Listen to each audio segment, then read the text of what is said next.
오늘 저희들에게 주시는 하나님 말씀 함께 보겠습니다. 마가복음 9장 21절에서 24절의 말씀입니다.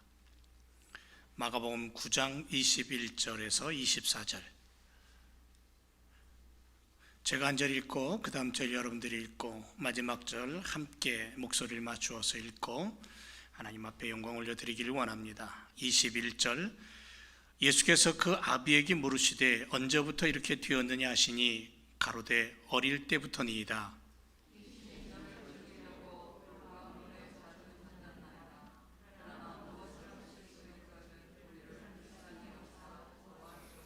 예수께서 이르시되 할 수 있거든이 무슨 말이냐, 믿는 자에게는 능치 못할 일이 없느니라 하시니 곧 그 아이의 아비가 소리를 질러 가로되 내가 믿나이다, 나의 믿음 없는 것을 도와주소서 하더라.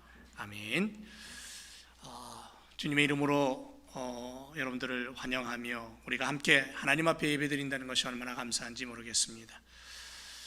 마스크를 쓰고 예배를 드리니까 참 답답해요. 찬양을 불러도 더 많이 힘들고, 그래도 우리가 조금만 더 참으면 곧 머지않아서 마스크도 벗고 또 우리가 친교도 하고 그런 시간이 다가올 줄로 믿습니다. 자, 오늘 말씀의 제목은 생명력을 가진 재생산의 일꾼이라는 제목입니다. 오늘은 생명에 대한 이야기를 좀 하려고 합니다. 하나님이 아무것도 없는 곳에서 정말 놀랍도록 만들어내셨던 하나님입니다. 그래서 우리는 그 하나님을 향해서 창조의 하나님이라고 이야기를 하죠. 불가능을 가능으로 바꿔버리시는 긍정적인 하나님, 할 수 있다라는 그러한 긍정의 하나님을 우리는 성경에서 만나게 됩니다. 죽은 것이라도 생명을 불어넣으셔서 살아 움직이게 하는 하나님, 심지어는 길바닥에 굴러다니는 돌들이 하나님을 노래할 수 있도록 만드실 수 있는 능력을 가지신 하나님임을 믿습니다. 그래서 하나님의 백성들이 이 땅을 살아갈 때에 그 하나님이 가지고 있는 그 생명의 능력을 소유한 하나님의 백성으로, 하나님의 자녀로 그 생명의 힘을 가지고 생명을 낳고 또 생명을 낳는 이 재생산이 이루어지는, 우리가 사과나무를 심는다면 사과나무에서 사과만을 바라보고 거기에만 콧바트려 있는 것이 아니라 그것을 통해 또 다른 사과나무를 심고 또 다른 사과나무를 심는, 그래서 더 많은 열매를 거둬들이는 그러한 축복을 꿈꾸면서 일하듯이 우리 하나님이 그런 마음으로 우리를 바라보시고 계시다라는 사실을 오늘 우리는 이 시간 마음 깊이 담고 생명을 낳는 일꾼, 생명을 낳는 하나님의 자녀가 되어야 되겠다라는 결단과 각오가 있는 시간이 되기를 원합니다. 왜 그렇게 해야 되냐면 우리는 하나님의 형상을 닮은 자예요. 하나님의 형상을 닮은 사람으로 창조되었습니다. 하나님의 모습이 우리 안에 있습니다. 하나님의 호흡이 우리 안에 있습니다. 할 수 있다는 믿음과 그것을 현실로 옮겨서 완성해가는 능력이 우리 안에는 잠재해 있다는 거예요. 그 할 수 있다는 긍정의 힘이 생명의 힘이고, 그 생명의 힘이 또 다른 생명을 낳는 능력과 권능을 우리로 하여금 펼쳐가게끔 이미 우리 하나님이 우리를 만드실 때에 그 안에 심어 놓으신 놀라운 비밀이라는 거죠. 베드로와 야고보와 요한을 데리고 산에 올라가셨습니다. 예수님이 변화되셨습니다. 엘리야가 나타나고 모세가 나타나서 함께 이야기를 나누십니다. 베드로가 그 광경을 보고는 너무너무 놀라고 너무너무 황홀해서 뭐라고 고백하냐면 내가 여기다가 초막셋을 짓고 영원히 거하기를 원합니다라고 이야기를 합니다. 자기도 모르게 그런 소리가 나온 거예요. 그때 하늘에서 소리가 납니다. 저의 말을 들으라, 예수님의 말을 들으라는 거예요. 그러면 예수님이 함께 내려가자라고 말씀을 하십니다. 환상적인 장소에 영원히 머무를 수 없는 거죠. 우리가 영원히 머무를 수 있는 것은 주님 나라밖에 없다라는 거예요. 그런데 그 시각 산 밑에서는 병든 아이를 데리고 온 예수님을 찾아온 아버지가 있었습니다. 예수님이 안 보이고 제자들이 있었기 때문에 제자들에게 병을 고쳐달라고 간곡하게 부탁을 합니다. 그때 제자들은 그 병든 아이를 붙잡고 씨름하기 시작합니다. 왜냐하면 얼마 전에 그들은 둘씩 동네로 예수님이 파송을 보내면서 보냄을 받았습니다. 그리고 가서 예수 그리스도의 이름으로 귀신을 쫓아내고 병자를 고쳤습니다. 예수의 이름으로 병이 고침을 받았고 귀신 들린 자의 귀신이 쫓겨나갔고, 이런 능력들을 그들은 보았기 때문에, 경험했기 때문에, 야, 지금도 예수의 이름을 하면 되겠구나 하고 붙잡고 씨름합니다. 예수의 이름으로 귀신을 쫓아내려고 힘쓰고 애썼습니다. 자신 있게 아이를 붙잡았습니다. 자신 있게 그 아이에게 들어있는 귀신을 명령했을 겁니다. 하지만 제자들은 그 아이의 병을 고치지 못했습니다. 한참을 실랑이를 하고 있을 때 예수님 내려오십니다. 그리고 제자들의 믿음 없음을 보셨습니다. 자, 왜 제자들이 이 귀신 들려 병든 아이를 치유하지 못했을까? 예수님이 믿음 없다고 하셨습니다. 예수님은 기도가 없어서라고 말씀하셨습니다. 딱 두 가지를 말씀하셨어요. 제자들에게. 나중에 믿음이 없고 기도가 없고. 병든 아이 아버지는 실망 속에서 불과 물에도 넘어지는 아이를 어찌할 줄 모르겠다는 안타까운 깊은 사랑과, 그러나 그 사랑이 점점 절망으로 빠져들어가는 그 시점에서 예수님께 달려와 이런 말을 합니다.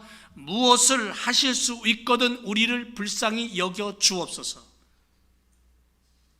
그때 예수님이 이렇게 말씀하십니다. 할 수 있거든이 무슨 말이냐? 믿는 자에게는 능치 못할 일이 없다. 믿으십니까? 할 수 있거든이 무슨 말이냐? 아버지는, 그 병든 아이의 아버지는 무엇을 하실 수 있다면, 근데 예수님은 야, 할 수 있다는 게 무슨 뜻이야? 믿는 자에게 능치 못할 일이 없어. 병든 아이의 아버지는 포기 상태였습니다. 이 아이는 이제 죽는구나 하는 절망 상태였고 고통이 온몸을 휘감는 그 시간이었습니다. 그런데 예수님은 그 아버지에게 희망을 요구하고 있습니다.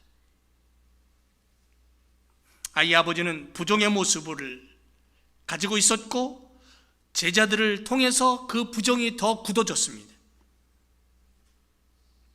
그리고 자신의 상식 속에서, 경험 속에서 이제 이 아이는 죽는 겁니다. 그러나 주님은 죽음 뒤에 다가오는, 절망 뒤에 다가오는 하나님의 구원의 손길을 주님은 보고 계셨습니다. 알고 계셨습니다. 생명의 힘이 어떤 것인가를 주님은 알고 계셨다는 거죠. 그때 병든 아이의 아버지는 이렇게 고백합니다. 내가 믿나이다.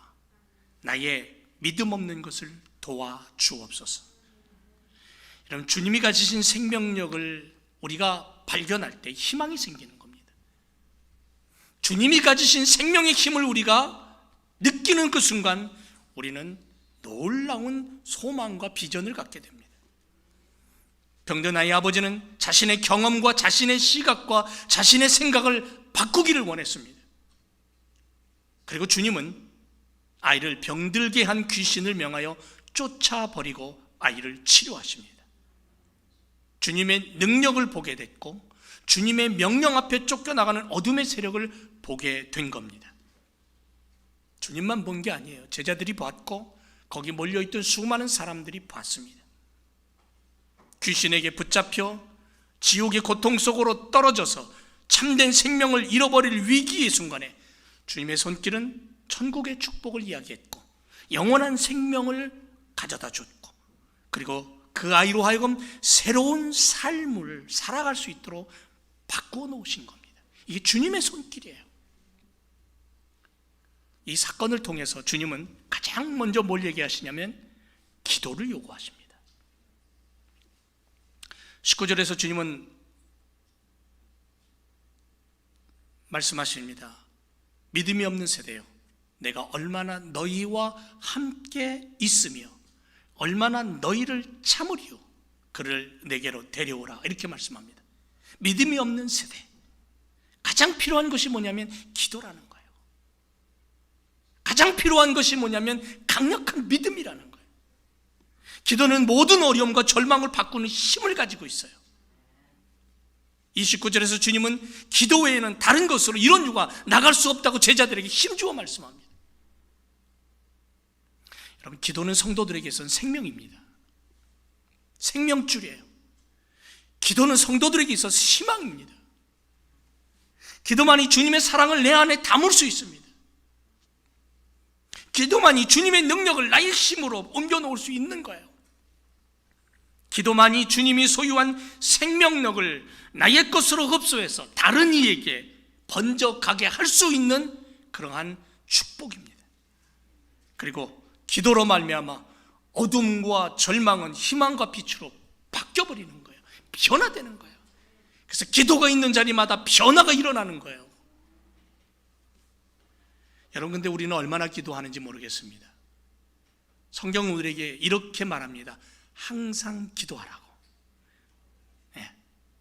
꿈속에서도 기도하는, 예배 시간에 기도하는 것으로 끝내버리지 말고, 예배가 끝나면 나의 개인적인 예배, 움직이고 차를 운전하고 무슨 일을 하든지 늘 기도 속에서 살아가는 기도의 삶을 우리가 살아야 될 줄로 믿습니다. 여러분, 우리 한반도 우리 조상들 작은 땅덩어리에서 살았습니다. 처음에 그 땅덩어리에 복음이 전파됐을 때에 그 예수 그리스도를 믿는 선교사들을 향해서 예수 귀신 들렸다고 치부했습니다. 그러나 성령의 능력을 받고 주님을 영접한 사람들이 하나, 둘 점점점 늘어나고 교회가 세워지고 시골 구석구석마다 교회가 세워지고 한국 땅은 놀라운 변화를 일어났습니다. 엄청난 변화가 일어났습니다. 처음 선교사님들이 한국 땅에 와서, 조선 땅에 와서 편지를 써서 본국에다가 보고한 그 편지의 내용을 보면 조선 땅은 그야말로 고약한 냄새 나는 곳이었습니다. 선교사들에게 있어서 아주 고약한 냄새가 나는 곳, 더러움으로 가득한 그러한 장소였습니다. 그런 땅이었습니다. 그것에 복음이 심겨지고 예수를 영접하는 사람들이 하나 둘 늘어나고 복음이 전파되면서 한반도는 생명이 생명을 낳는 재생산의 놀라운 땅이 되어버렸습니다. 생명의 능력이 얼마나 큰가 하는 것을 보게 했다라는 거예요. 초기 기독교의 부흥을 들여다보면 강력한 그 힘이 한국 전체를 휘감았던 그런 시절이 있었습니다. 그런데 그 한국 땅의 부흥의 불길이 활활 타오를 때 가장 기초적인 밑바닥에 있었던 힘이 뭐냐면 기도였다라는 거예요. 철저한 회개가 있었고 그 회개와 함께 말씀을 사모하면서 은혜 넘치는 삶을 통해 늘 기도로서 능력을 나타냈던 우리 조상들이 있었다라는 거예요. 기도하는 소리가 끊어지지 않았답니다.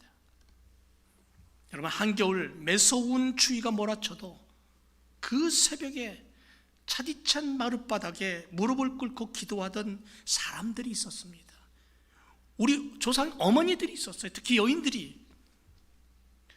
옛날에 한국 교회는 거의 마룻바닥이었잖아요. 의자가 없이. 근데 그 마룻바닥에 엎어져서 무릎을 꿇고 그 차디찬 그 마룻바닥에 엎드려 그 새벽에 하나님 앞에 간절히 기도하는 그 기도의 소리를 하나님 들으신 거예요. 그 당시 때는 왜 그렇게도 힘들었는지 먹을 것도 변변치 않고 교회 나가기만 하면 남편에게 두들겨 맞던 어머니들 참 많았습니다. 새벽에 교회 가면 방석이나 제대로 있었습니까? 마룻바닥에 엎드려 눈물로 남편을 위해서 기도합니다. 용서와 사랑을 가지고 그 기도에 녹아나서 그 남편이 교회에 와서 나중에는 교회에 중직이 되는 모습들을 우린 간증으로 많이 듣잖아요. 자식을 위해 주님 앞에 올려드리며 기도했고요. 민족의 앞날을 위해서 기도했고요. 바로 그 시간이 생명의 힘을 가지고 생명을 낳는 시간이었다라는 거예요. 한국은 그래서 가장 놀라운 부흥을 일으켰던 전 세계 기독교 역사 속에서 가장 부흥의 역사를 놀랍게 이루었던 민족이 한국입니다. 1973년 5월, 6월 그 사이에 미국의 그 아주 유명한 부흥사인 빌리 그레엄 목사님이 와서 여의도 집회를 했었습니다. 여러분 기억나실지 모르겠습니다. 여의도 광장에 5만 1,000명 이상 옴집해서 예배를 드립니다. 교단도 사라졌고요, 내 교회 네 교회도 사라졌고요, 여의도 광장에 모여서 수많은 사람들이, 5만이 넘는 사람들이 예배드리며 말씀을 보고 부르짖고 기도하고 하나님의 역사를 경험했습니다. 그래서 수많은 젊은이들이 그때 헌신하고 선교사로 나갔어요. 그야말로 생명이 또 다른 생명을 낳아서 생명의 힘이 얼마나 놀라운가를, 예수 그리스도의 십자가의 생명의 그 구원의 힘이 얼마나 놀라운 것을 경험하는 그러한 시간들이었습니다. 생명의 씨앗이 떨어져서 생명을 낳고 부흥을 일으켰던 한국의 역사를 우리는 봅니다. 그런데 지금은 어떻습니까? 지금은 완전히 다른 모습입니다. 젊은이들은 교회를 떠납니다. 미국도 그렇고 한국도 그렇고 영국은 이미 그런 모습에 젖어 있고요, 복음의 생명력이 사라져가고 있고 세상의 힘 앞에 주눅들어 있는 것처럼 보여요. 하나님의 능력과 생명의 권능을 가진 그리스도인들이 지금 이 시대를 살아가면서 세상의 힘 앞에 주눅들어서 어깨를 축 누르뜨리고 살아가는 모습처럼 그렇게 보인다는 거예요. 코로나 시대가 되면서 십자가의 복음이 외면당하는 모습을 봅니다.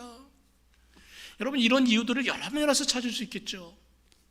시대가 바뀌었기 때문에라고 말할 수도 있고요, 정치적인 면이나 경제적인 면에서 그럴 수도 있다 그러고요, 사회적인 전반적인 삶의 모습들이 바뀌었기 때문에 고리타분한 십자가 예수 그리스도 이제는 필요 없다고 얘기할 수도 있겠습니다. 젊은이들은 더 좋은 문화를 찾아가고 빠르게 변하는 문명을 받아들여서 빠르게 변화되고 있는 그 모습 앞에 교회는 옛날 모습 그대로로 고리타분하다는 얘기는 할 겁니다. 그럼에도 불구하고 변하지 않는 것이 있습니다. 진리는 변하지 않습니다. 생명의 말씀 변하지 않습니다. 구원의 진리, 세상이 아무리 변해도 이건 변하지 않습니다. 천국의 약속, 영원한 것입니다. 그러므로 지금 우리가 바라보고 붙잡아야 할 것은 생명의 힘을 잃지 않는 그리스도인이에요. 말씀의 사람이에요. 성경을 놓지 않고 하나님 말씀 앞에 엎드려 기도할 수 있는, 아무리 힘들고 어려워도 생명을 낳아서 하나님 나라를 세워간다는 그 꿈을 우리는 놓지 말아야 할 줄로 믿습니다. 이게 그리스도인의 삶의 자세예요. 그런데 그것을 이루기 위해서 가장 기본, 가장 중심이 뭐냐면 기도라고 예수님 말씀하는 거예요. 기도 없이는 이런 일이 일어나지 않는다라는 거예요. 한국교회 1907년에 평양으로부터 시작하는 그 엄청난 부흥의 불길이 붙었던 것도 기도로 시작했어요. 회개로 시작했어요.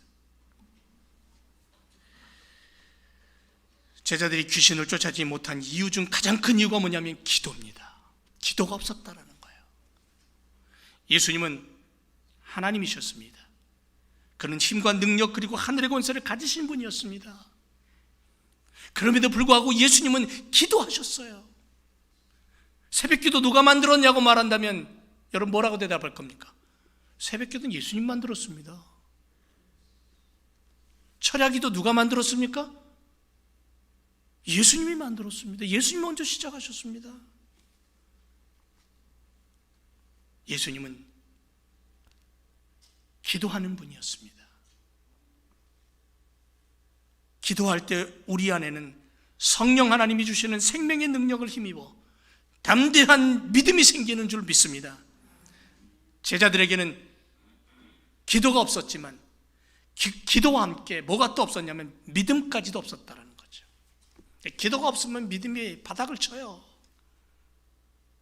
아무리 힘들고 막 갈등이 오고 가슴 속에 마음 속에 막 소용돌이가 치는 어려움이 와도 엎드려 주여 하고 비로지려 기도할 때에 믿음이 생기고 우리는 그 갈등을, 그 어려움을 이겨낼 줄로 믿습니다. 예수님은 아이의 아버지로 하여금 믿음을 요구하셨어요. 할 수 있다는 용기를 원하셨어요. 세상 권세를 다스리는 하나님의 자녀된 너희가 어찌 세상과 파괴의 세력 앞에 끌려다니기만 하겠느냐. 탄식하시는 주님의 그 마음을 우리는 읽을 수 있어야 돼요. 할 수 있다는 믿음과 그 믿음으로 말미암아 진정한 고백이 하나님 앞에 올려질 때에 새로운 생명의 힘이 솟아나는 거예요. 새로운 믿음이 솟아나는 거예요. 팬데믹, 여러분, 팬데믹보다 더한 팬데믹이 온다 할지라도, 더한 바이러스가 우리를 몰아친다 할지라도 믿음의 사람은 믿음의 힘이 있는 거예요. 기도의 사람은 기도의 능력이 있는 거예요. 그래서 말씀으로 무장하고 전신갑주로 무장하고 달려가는 거예요. 천국을 향해 달려가는 거예요. 오늘 본문에 보니까 세 종류의 사람이 보입니다. 첫째는 귀신 들린 아이가 보이죠. 귀신 들린 사람입니다. 어디서든 거꾸로 치고 거품을 물고 쓰러집니다. 귀신은 이 아이를 불 속에다 던지고 물 속에다 집어넣고 분별력 없이 자꾸만 이곳저곳 위험한 곳으로 뛰어들게 만듭니다. 다시 말하면 그 아이는 자신의 의지를 상실해버린 상태입니다. 귀신 들린 거예요. 자기의 의지와는 상관없이 움직이는 거예요. 자기의 인격이 사라져버린 거예요. 자신의 능력 발휘할 수 없는 상태에 놓여 있는 거예요. 자신의 의지로 무엇을 할 수 있다? 아무것도 못합니다. 여러분, 혹 이런 삶을 살고 있는 불쌍한 사람이 우리 주변에 보이지 않습니까? 우리 주변에 우리의 가족들 중에 어둠의 세력인 귀신에게, 악한 영들에게 사로잡혀서 자신의 의지로 살아가지 못하고 악의 영에 사로잡혀서 고통 속에 절망하면서 파괴와 불의함과 고통을 일삼으며 살아가는 우리 주변의 형제자매들은 없냐는 거죠. 이들에게 필요한 게 뭘까요? 이들에게 필요한 게 뭐예요? 이 아이에게 필요한 건 뭐냐면 예수님 앞에 나와 그 귀신으로부터 노인받는 거예요. 그러면 그 아이가 의지를 가지고 예수님께 나왔습니까? 아니죠. 아버지에 끌려 나왔습니다. 누군가가 그를 끌어다가 생명의 주님 앞에 놔야 돼요. 누군가가 그를 데려다가 하나님의 말씀 앞에 놔야 돼요. 그래야 기회가 있는 거예요. 누군가가 그를 위해서 하나님 앞에 엎드려 중보기도 해야 되는 거예요.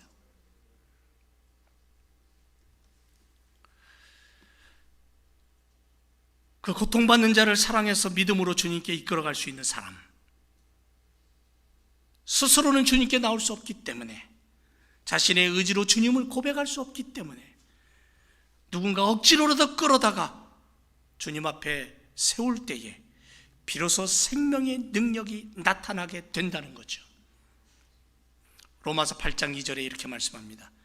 이는 그리스도 예수 안에 있는 생명의 성령의 법이 죄와 사망의 법에서 너를 해방했다.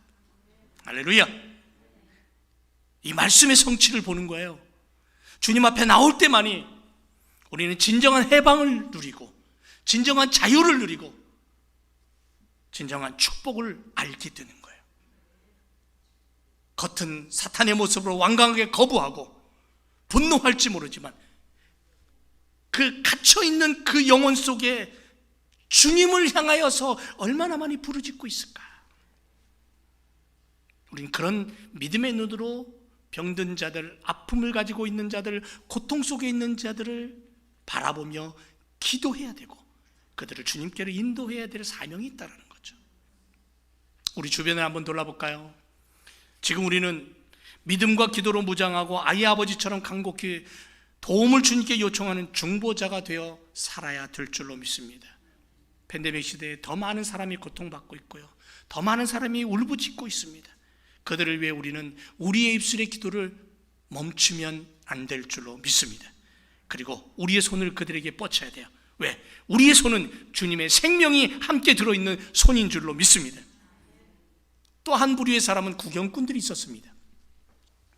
여러분, 우리 주변에 우리 보이지 않지만 이 어둠의 세력들, 귀신, 사탄, 마귀라고 하는 이 어둠의 세력들이 늘 얼짱거립니다. 우리 주변에 늘 얼짱거려요. 마가복음 9장에 보면 바나산에서 내려올 때에 많은 사람들이 모여 있었습니다. 귀신 들린 한 아이를 두고 심각한 일이 벌어졌습니다. 그런데 귀신 들린 아이가 고침받았을 때 함께 있었던 그 많은 무리들이 주님의 능력을 분명히 봤습니다. 귀신이 쫓겨나가는 걸 봤습니다. 그런데 성경에는 그 다음에 뭐라고 아무 얘기도 하지 않아요. 그 중에 누군가 주님 앞에 와서 엎드리고 주님의 제자가 됐다라는 얘기가 없어요. 신기한 일들을 보면 사람들이 모입니다. 기적과 같은 미라클이 보이면 사람들이 모입니다. 구경꾼들입니다. 박수를 칩니다. 와, 놀라운 일이 벌어졌다. 야, 이 나라에 이런 일이 처음 있는 일이다라고 그렇게 얘기합니다. 그런데 정작 믿으려 하지 않는다는 거예요. 믿으려고 하는 사람이 적다라는 거죠. 소수의 소수라는 거예요. 주님을 쫓아다녔습니다. 능력과 권능을 보았습니다. 보리떡 5개와 생선 2마리를 가지고 5,000명이 먹는 기적과 능력을 보았습니다. 앉은 뱅이가 일어나고 죽은 자가 살아나고 병든 자가 고침받고 소경이 눈을 뜨는 기적의 기적을 보았습니다. 그런데 결국 그들은 어떻게 했습니까? 예수님 십자가에 못 박으라고 고함을 칩니다. 예수를 십자가에 못 박아 죽여야 된다라고 그렇게 외쳤던 사람들입니다. 구경꾼들이에요. 여러분, 오늘 예배를 드리러 이 땅에 이 자리에 나와 있으면서도 혹 내가 주님 앞에 진정한 예배를 드리지 못하고 구경꾼이 아닌가라는 물음표를 한번 던져볼 필요가 있다는 거죠. 수많은 사람들이 성경을 알아요.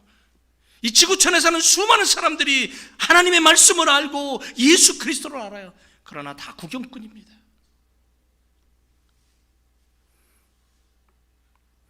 어둠의 세력은 틈만 나면 우리들의 마음속에 깊이 파고들어서 우리를 유혹하고 자기의 의지대로 우리를 끌고 가려고 노리고 있습니다. 그래서 예수님은 항상 깨어 있으라고 말씀합니다. 거기에 넘어가면 육체를 귀신에게 지배당하게 됩니다.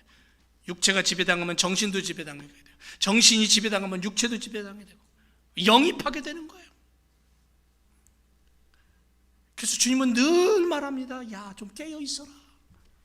겟세마네 동산에서 기도하시던, 십자가를 놓고 기도하시던 예수님, 기도하다가 와서 보니까 제자들이 자고 있어요. 졸고 있어요. 얼마나 예수님 마음이 아프셨으면, 야, 1시간만이라도 좀 깨어 있을 수 없니? 우리가 사는 세상, 하나님과 성령과 악한 영이 싸우는 영적 전쟁터예요.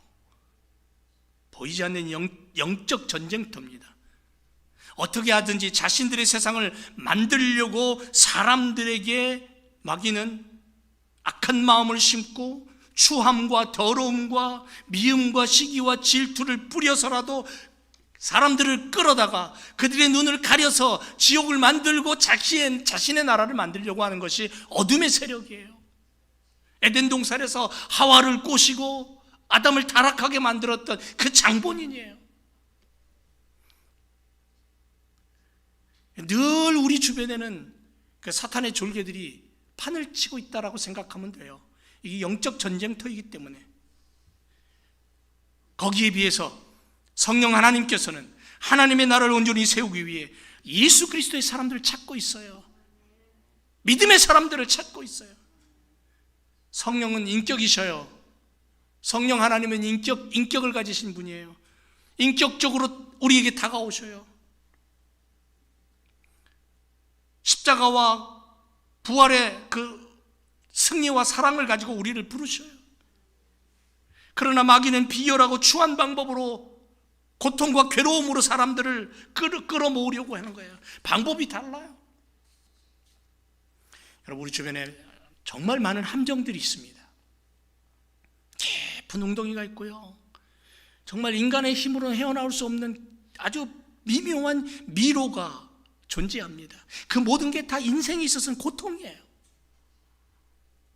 그러다 보니 수많은 인생들이 어둠의 길로 빠져들 때가 많다라는 거죠. 거기서 헤어나올 수 없는 거예요. 그럴 때마다 필요한 것이 포기하지 않는 용기입니다. 사랑으로 보듬어 주시는 하나님의 나라를 보고 하나님의 격려를 얻고 엄마 아빠가 힘들어하는 아들 딸을 어깨를 두들겨 주면서 허그해 주면서 위로하듯이 하나님 아버지의 그 위로가 우리에게 필요한 거예요. 그래서 우리에게는 믿음이 필요하고 기도가 필요한 거예요. 우리 주변의 귀신들이 얼쩡거리면서 우리의 믿음의 사람들을 유혹할 때 절대로 넘어지지 마세요. 절대로 거기에 쓸려가지 마세요. 혹하지 마세요.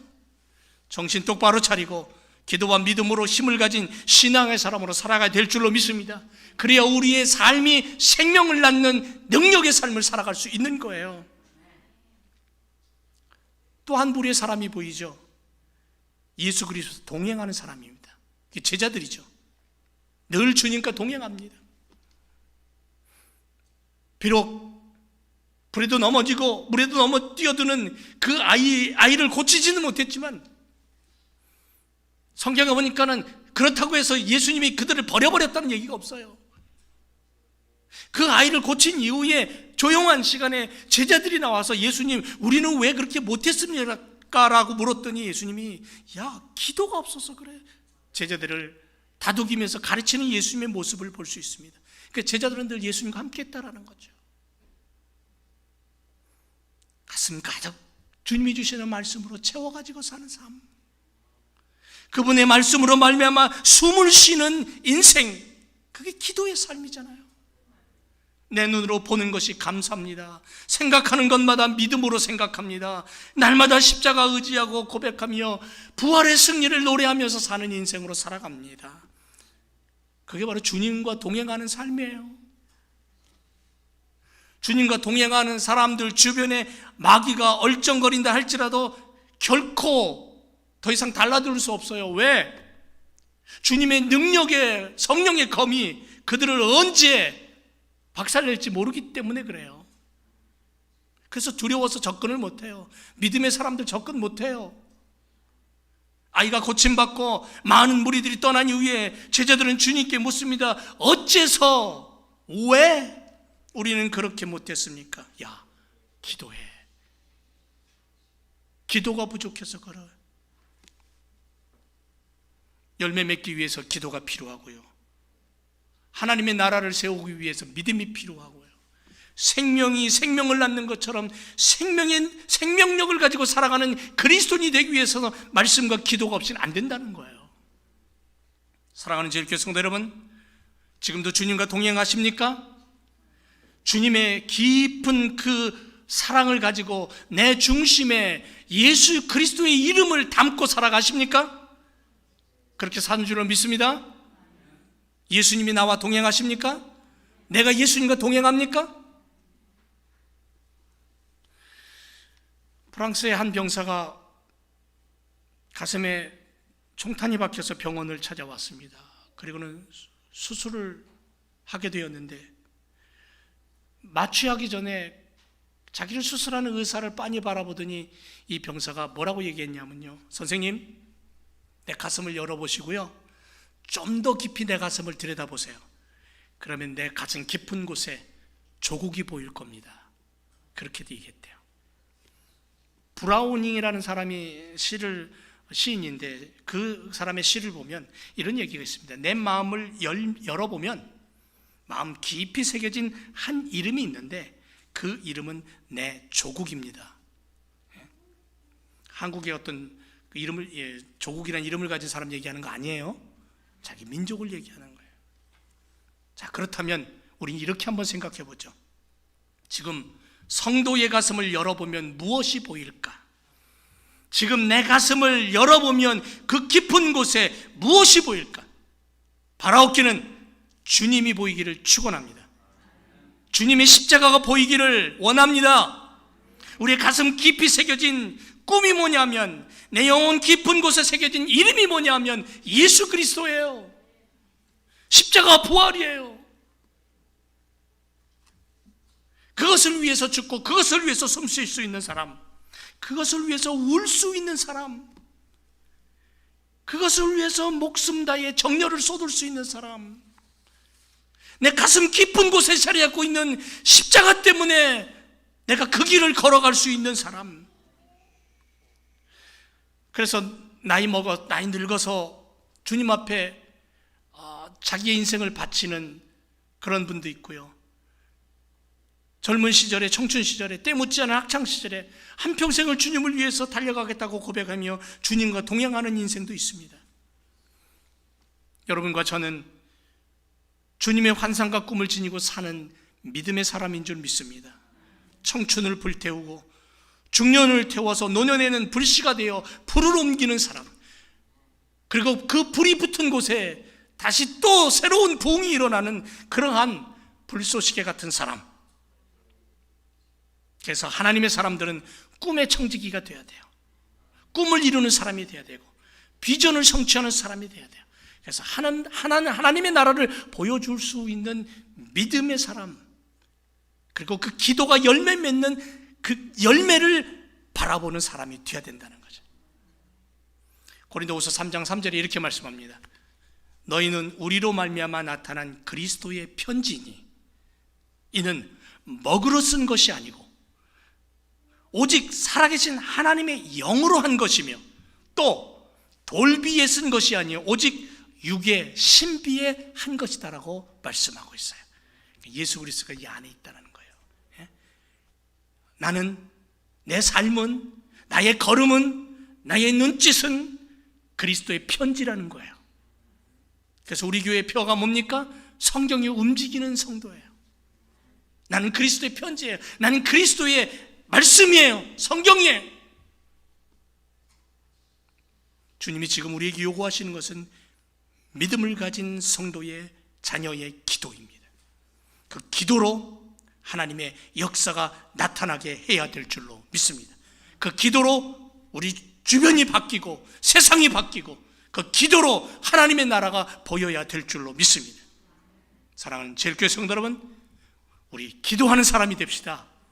우리 믿음의 사람이 됩시다. 예수 그리스도의 생명을 낳고 또 생명을 낳는 생명력을 가진 믿음의 일꾼들로 달려가기를 주님의 이름으로 축원을 드립니다. 기도하겠습니다.